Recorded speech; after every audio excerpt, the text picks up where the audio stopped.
Nahanap na po ang 7 sa 10 mangingisdang naiulat na nawala sa Palawan sa kasagsagan ng pananalasa ng Bagyong Pablo noong nakaraang linggo.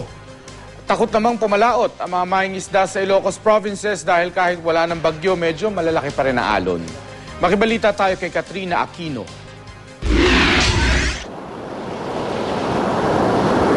Sa sobrang laki ng mga alon sa Lawag City, Ilocos Norte noong Sabado, ilang bahay raw sa mga coastal barangay ang muntik abutan ng tubig mula sa dagat.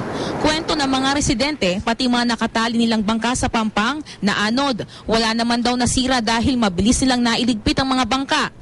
Malalaki ang alon, ng mataas hanggang dito kaya natakot kami. Walang catch sino, wala. Kaya lahat ng rocket at mga motor,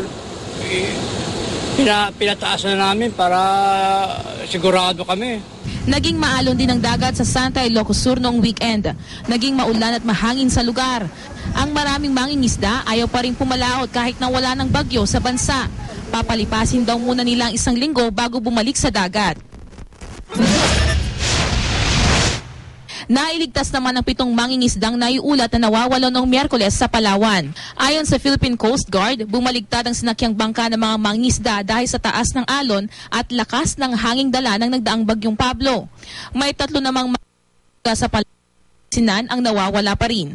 Katrina Aquino, Nagbabalita, Pilipinas.